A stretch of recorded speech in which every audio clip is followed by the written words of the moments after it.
नमस्कार दोस्तों, स्वागत है आप सभी का हिंदी स्टडी में और आशा करती हूँ आप सभी स्वस्थ होंगे और अच्छे से तैयारी कर रहे होंगे। आज हम भक्ति काल के वस्तुनिष्ठ क्वेश्चन देखने वाले हैं। ये क्वेश्चन हमारे अच्छे हैं, व्याकरण भी साथ में, भाषा विज्ञान भी, मतलब सबको। और जैसे संस्कृत वाले तो ये सारी चीज़ें, मतलब संस्कृत के लेखक तो थोड़े से ही हैं, उन्हें एक दो बार भी उनकी रचनाएँ देख लोगे तो आसानी से याद हो जाए। ठीक है, स्टार्ट करते हैं आज की अपनी क्लास। भक्ति काल ये ऐसा काल है, इनसे कम से कम 7-8 क्वेश्चन आते हैं हर एग्जाम। सबसे ज़्यादा क्वेश्चन भक्ति काल से आते हैं। ठीक है, तो इसलिए भक्ति काल पर अपनी पकड़ बना लेना अच्छे से। भक्ति काल है, रीति काल है, आदि काल है, आधुनिक काल है, और यात्रा वृत्तांत है, रिपोर्टाज है, कहानी है, वो आलोचना। सबसे ज़्यादा जो आएंगे क्वेश्चन आपके, अगर विधाओं में आते हैं तो उपन्यास, कहानी, निबंध, आलोचना से भी एक दो आएंगे, लेकिन उपन्यास और कहानी से ज़्यादा क्वेश्चन मिलते हैं। ठीक है, ये चीज़ें तो आप लास्ट ईयर के क्वेश्चन पेपर देख रहे होंगे तो उसी से पता चल जाएगा। और लास्ट ईयर के क्वेश्चन पेपर ज़रूर देखना, बहुत से मतलब क्वेश्चन ऐसे हैं कि ऐसे के ऐसे रिपीट होते हैं वो दोबारा। ठीक है,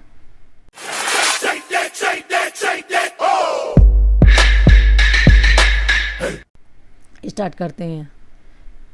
तुलसीदास को चलता फिरता तुलसी तरु किसने कहा है? तो तुलसीदास को जो चलता फिरता तुलसी तरु किसने कहा है? वो कहा है मधुसूदन सरस्वती ने। तुलसीदास जी विद्वान थे, तो तुलसीदास किस समय थे? तो वे थे 16वीं शताब्दी में। तुलसीदास की माता का नाम क्या था? तो तुलसीदास की माता का नाम क्या था? हुलसी। और पिता का नाम क्या था? आत्माराम दुबे। ठीक है, और इनके गुरु कौन थे? नरयानंद। और शिक्षा गुरु पूछे तो शेष सनातन। ठीक है, वैसे गुरु पूछ लें तो नरयानंद, और पत्नी रत्नावली। तुलसीदास के कितने ग्रंथ प्रमाणिक माने गए हैं? तो तुलसीदास जी के कितने ग्रंथ प्रमाणिक माने गए हैं? रामचंद्र शुक्ल ने 12 ग्रंथ प्रमाणिक माने हैं इनके। ठीक है, और 12 ग्रंथों में जो रामचंद्र शुक्ल ने इनके माने हैं, तो उन ग्रंथों को क्रम से भी लगाने के लिए अब आने लगे हैं एग्जाम में। ये देख लेना कौन सा ग्रंथ पहले आता है, कौन सा बाद में आता है। ठीक है, संवत 1631 करऊँ कथा हरिपद धर सीसा। तो ये चौपाई किस ग्रंथ से हैं? तो ये रामचरितमानस से संबंधित है। 1631 संवत में शुरू हुआ था रामचरितमानस, मतलब जो 1600 संवत है इसका वो पूछते हैं ना कि उनसे, इसमें अगर ईस्वी में पूछे तो 1574 और संवत में 1631। नौमी भोमवार मधुमास अवधपुरी यह चरित प्रकाशा। यह रामचरितमानस का शुभारंभ कहाँ से हुआ? तो ये अयोध्या से हुआ। ठीक है, अयोध्या का। अब ऐसे कई बार ना जैसे क्वेश्चनों में उसमें पूछ लेते हैं शायद कि साकेत का अर्थ क्या है अयोध्या। ठीक है, जन्म मुक्ति मही जानी ज्ञान खान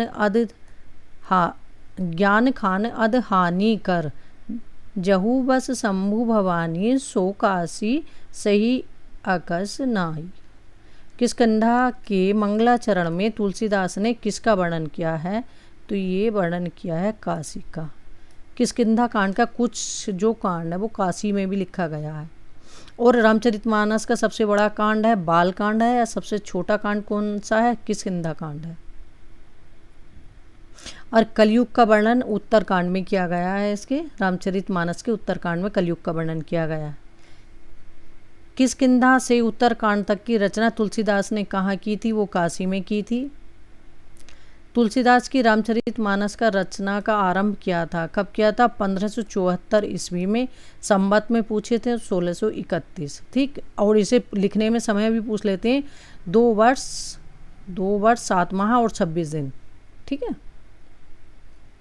हाँ एक बात और ध्यान करना तुलसीदास की रचनाओं में कि इनके प्रबंध काव्य कौन से हैं, मुक्तक काव्य कौन से हैं, गीति काव्य कौन से हैं, कौन से ब्रज भाषा में हैं, कौन से अवधी भाषा में, और इनकी कितनी है। अब जैसे देखो रामचरितमानस और गीतावली, रामचरितमानस, गीतावली, बरवे रामायण और कवितावली, इसमें 7-7 कांड है। तो एग्जाम में पूछा गया क्वेश्चन है कि तुलसीदास की कितनी रचनाएं हैं जिसमें 7 कांड है? तो वो 4 रचनाएं हैं इनकी। एक तो रामचरितमानस है, ठीक है, और एक गीतावली है, बरवे रामायण और कवितावली। ठीक है, ऐसे ही इन्होंने एक बार एग्जाम में क्वेश्चन पूछा गया कि तुलसीदास की कितनी रचनाएं प्रबंध काव्य हैं?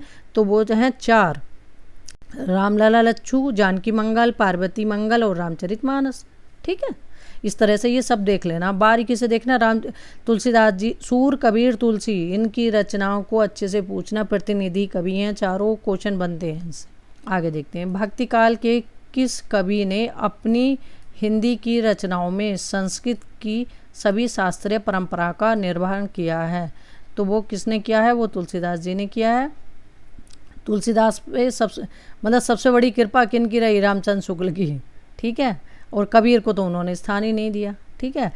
तो उनकी एक रचना है आलोचनात्मक त्रिवेणी रामचंद्र शुक्ल की, उसमें 3 का उल्लेख है, 3 कवियों का। तो उसमें है 3 कवियों में सूर है, जायसी है और तुलसी है, लेकिन कबीर नहीं है, ठीक है। और एक हिंदी नवरत्न में और कन्फ्यूजन पालते हैं बच्चे, तो उसमें कबीर नहीं है हिंदी नवरत्न में, ठीक है, जो मिश्र बंधुओं ने लिखा है। आगे देखते हैं, कृष्ण गीतावली काव्य कृति के रचनाकार हैं। तो कृष्ण गीतावली काव्य कृति के रचनाकार कौन है? ये तुलसीदास हैं। और इसकी भाषा क्या है कृष्ण गीतावली की? ये ब्रजभाषा में है। ब्रजभाषा में इनकी 6 रचनाएं और 6 ही इनकी अवधी भाषा में है। विनय पत्रिका का एक अन्य नाम है। तो विनय पत्रिका का एक अन्य नाम क्या है? राम विनयावली। विनय पत्रिका की भाषा क्या है? तो विनय पत्रिका की भाषा क्या है? ब्रजभाषा है। विनय पत्रिका की रचना किस रूप में हुई है? तो विनय पत्रिका की रचना किस रूप में हुई है? तो वो है गीति काव्य, जो गा सकें, ठीक है। और गीति काव्य इनके कितने हैं? 3 हैं। जैसे कृष्ण काव्य जो है इनका गीति काव्य है, और साथ में कृष्ण काव्य कृष्ण गीतावली और विनय पत्रिका, ये तीनों इनके गीति काव्य हैं, ठीक है। गीति काव्य कितने हो गए? 3। विनय पत्रिका में आत्मनिवेदन कितने रागों में हुआ है? तो विनय पत्रिका में जो आत्मनिवेदन कितने रागों में हुआ है? तो वो है 21। विनय पत्रिका का प्रमुख रस है। तो विनय पत्रिका का प्रमुख रस क्या है? शांत रस है। विनय पत्रिका का विषय है। तो विनय पत्रिका का विषय क्या है? वह है आध्यात्मिक जीवन। विनय पत्रिका के कितने पद हैं? यह एग्जाम में पूछे गए क्वेश्चन है। तो ये 279 279 तुलसीदास की प्रथम रचना है। तो तुलसीदास की प्रथम रचना कौन सी है? इन्हें क्रम से आपको पता होगा तभी आप बता पाएंगे, ठीक है, क्योंकि आप क्रम पूछने लगे हैं कि तुलसीदास की पहली रचना कौन सी है और लास्ट की रचना कौन सी है और ये कौन से सन में हुई है। ये क्रम लगाने को दे देंगे, ठीक है। तो इसमें जो प्रथम रचना है वो है गीतावली। तुलसीदास की काव्य कला की सबसे मधुरतम अभिव्यक्ति है। तो तुलसीदास की जो काव्य कला की सबसे मधुरतम अभिव्यक्ति कौन सी है? वो है गीतावली। गीतावली का रचना रूप है। तो गीतावली का रचना रूप क्या है? ये गीतावली क्या है? गीति काव्य है। निम्नलिखित में से किस ग्रंथ में तुलसी ने छंद विशेष न रखकर 21 रागों की योजना की है? तो वो किस में की है? गीतावली में। गीतावली की भाषा क्या है? तो गीतावली की भाषा क्या है? ब्रजभाषा है। गीतावली ब्रजभाषा में है। तुलसीदास ने मीन की शनिचरी का वर्णन किस ग्रंथ में किया है? वो किया है कवितावली में। कवितावली में कितनी कविताएं हैं? जो कवितावली है किस भाषा में है? कवितावली ब्रजभाषा में है। और इसमें कितनी कविताएं हैं? 325 कविताएं हैं। कवितावली को कवित रामायण भी कहा जाता है, क्यों कहा जाता है कवितावली को कवित रामायण? इसमें राम कथा 7 कांडों में विभक्त है। कवितावली में कितने प्रकार के छंदों का प्रयोग हुआ है? तो कवितावली में कितने प्रकार के छंदों का प्रयोग हुआ है? वो है 4 प्रकार के छंदों का प्रयोग हुआ है। कवितावली के किस कांड में एक ही छंद है? तो कवितावली का कौन सा कांड है केवल एक ही छंद है उसमें? वह है किष्किंधा कांड। किस ग्रंथ में तुलसी ने राम के ऐश्वर्य को प्रधान स्थान दिया है? तो तुलसीदास ने राम के ऐश्वर्य को कौन से ग्रंथ में प्रधान स्थान दिया है? वो दिया है कवितावली में। वैराग्य संदीपनी किस कवि की रचना है? तो वैराग्य संदीपनी है तुलसीदास जी की रचना। रामाज्ञा प्रश्न का दूसरा नाम क्या है? तो रामाज्ञा प्रश्न का दूसरा नाम क्या है? दोहावली रामायण। रामाज्ञा प्रश्न में 7 सर्ग हैं। कितने सर्ग हैं? 7 सर्ग हैं। प्रत्येक सर के 7 कोष्ठक और 7 कोष्ठक में 7 दोहे हैं। तुलसीदास की कुमार संभवम से प्रभावित रचना है। तो तुलसीदास की कुमार संभवम से प्रभावित रचना कौन सी है? पार्वती मंगल। तुलसीदास की कौन सी रचना वाल्मीकि रामायण पर आधारित है? तो वाल्मीकि रामायण पर आधारित कौन सी रचना है? तो रामचरितमानस। रामलला नच्छू की भाषा है। तो रामलला नच्छू की भाषा क्या है? अवधी भाषा है। बरबे रामायण में कितने बरबे छंद हैं? तो बरबे रामायण जो है तुलसीदास जी की रचना, इसमें कितने बरबे छंद हैं? इसमें है 69। इसे देख लेना दोस्तों ज़रूर कि कौन सी रचनाएं इनकी ब्रज में है, अवधि में, क्योंकि इससे क्वेश्चन देखो बार बार आया है। जब पता होगा तभी तो बता पाएंगे ना, और एग्जाम में एक क्वेश्चन बहुत मायने रखता है। वैराग्य संदीपनी कितने भागों में विभक्त है? तो वैराग्य संदीपनी है 4 भागों में विभक्त। वैराग्य संदीपनी में प्रयुक्त छंद है। तो इसमें छंद प्रयुक्त कौन कौन से हुए हैं? दोहा, सोरठा और चौपाई, ये तीनों छंद प्रयुक्त हुए हैं। और ये कैसे छंद है? मात्रिक छंद है। रामचरितमानस की रचना पद्धति है। तो रामचरितमानस की रचना पद्धति क्या है? दोहा, चौपाई। ठीक है, आगे देखते हैं। रामचरितमानस की भाषा है। तो रामचरितमानस की भाषा कौन सी है? अवधी भाषा है। रामचरित किस भाषा में लिखा गया है? अवधी भाषा में।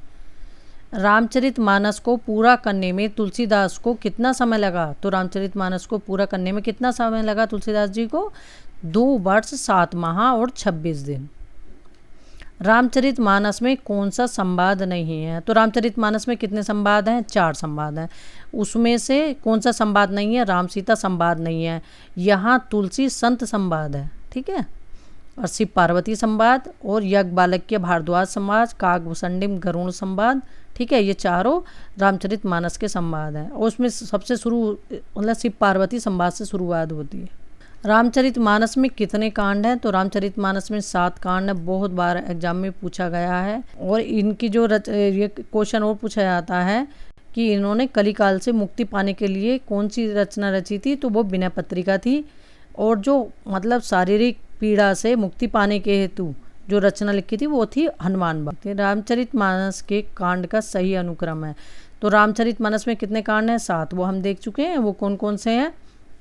बालकांड, अयोध्या कांड, अरण्य कांड, किष्किंधा कांड, सुंदर कांड, लंका कांड और उत्तर कांड। ठीक है, कितने कांड हैं? 7 कांड है। और इसमें ऑप्शन हमारा सी सही है। तो इसमें जो सुंदर कांड है ये 5वां कांड है। और इसके नायक कौन है? हनुमान है, क्योंकि ये क्वेश्चन पूछा गया है। और कलयुग का वर्णन उत्तरकांड में मिलता है रामचरितमानस के। सीता जी की वंदना करते हुए उनको कन्या, माँ, प्रिया के रूप में किसने स्मरण किया? तो वो किया है तुलसीदास जी ने। आचार्य शुक्ल ने लोकमंगल का कवि, लोकमंगल का कवि किसे कहा है? वो कहा है तुलसीदास को। हिंदी का जातीय कवि किसे कहा जाता है? तुलसीदास को। और किसने कहा? रामविलास शर्मा ने। अवधि का निजी छंद कौन सा है? बरबे है। अवधि का निजी छंद कौन सा है? बरबे। अवधी भाषा के सर्वाधिक लोकप्रिय महाकाव्य का नाम है। तो अवधी भाषा का जो सर्वाधिक लोकप्रिय महाकाव्य है वो है पद्मावत, मलिक मोहम्मद जायसी का, मधुमालती मंजन की, कामायनी जयशंकर प्रसाद की, रामचरितमानस तुलसीदास जी की। तुलसीदास ने ब्रह्मा गीत परंपरा के अंतर्गत ब्रह्मा गीत की रचना की है जो संकलित है। तुलसीदास जी ने भी ब्रह्मा गीत परंपरा की रचना की है। तो वो किस में संकलित है? वो संकलित है कृष्ण गीतावली में। तुलसीदास द्वारा शारीरिक पीड़ा से मुक्ति हेतु लिखा गया ग्रंथ है। तो वो है हनुमान बाहुक, शारीरिक पीड़ा से लिखा हुआ ग्रंथ। तुलसीदास द्वारा रचित ग्रंथ अवधि में है। तो देखो जैसे ये क्वेश्चन अब पूछा तो कौन सा ब्रज में है, कौन सा अवधि में है, तो इसलिए ये जरूर देख लेना, इससे तभी आप क्वेश्चन कर पाओगे। तो जानकी मंगल, पार्वती मंगल, ये सब इनके किसमें? अवधि भाषा में। और इनके 5 बड़े और 7 छोटे ग्रंथ हैं जो पूछी गई हैं ना, इनकी रचनाएं कि कौन कितने बड़े कितने छोटे हैं। तो ये 5 बड़े और 7 छोटे हैं 12 ग्रंथों में से। तुलसीदास द्वारा रचित कौन सा ग्रंथ दार्शनिक माना गया है? तो तुलसीदास द्वारा रचित कौन सा ग्रंथ दार्शनिक है? वो है वैराग्य संदीपनी। तुलसीदास की भक्ति भावना किस वर्ग की रचना है? तो तुलसीदास की भक्ति भावना किस वर्ग की है? वो दास्य भाव की है। अब तुलसीदास की भक्ति किस भाव की है? वो दास्य भाव की है। अगर साख्य भाव की पूछें तो सूरदास की, माधुर्य भाव की तो वो हैं माधुर्य बाप की है मीराबाई की। ठीक है, ये पूछेगा, ये क्वेश्चन है सब एग्जाम में। ठीक है, और लगभग थोड़े बहुत और लगता है मुझे रह गए हैं अभी क्वेश्चन, तो अगर जैसे हो जाएंगे तो आपको वो भी जैसे मुझे टाइम मिलता है मैं डाल दूँगी। ठीक है, कोशिश पूरी करूँगी अपनी, लेकिन क्या करूँ, नहीं हो पाता। ठीक है, लेकिन फिर भी कोशिश करूँगी। अरे ये मन के मत करो कि हाँ ये लास्ट है हमारी, क्योंकि हम ना कभी भी ज़्यादा मतलब प्रेशर ले लेते हैं, अरे अब नहीं हुआ तो कैसे होगा क्या, अरे होगा क्यों नहीं, ये सोच के करो। और कोई भी मतलब ऐसा नहीं है कि लास्ट है इसके बाद वैकेंसी नहीं आएंगी, इसके बाद दूसरी लगी हुई फिर आएंगी। लेकिन बस ये है कि इतना सिर दर्द लेकर तैयारी नहीं करनी चाहिए, उससे ना हम होपलेस बहुत होते हैं। ये सब मैं कर चुकी हूँ, उससे ना बहुत ज़्यादा परेशानी होती है। इसलिए जो होगा अच्छा होगा। थैंक यू दोस्तों मेरी वीडियो देखने के लिए।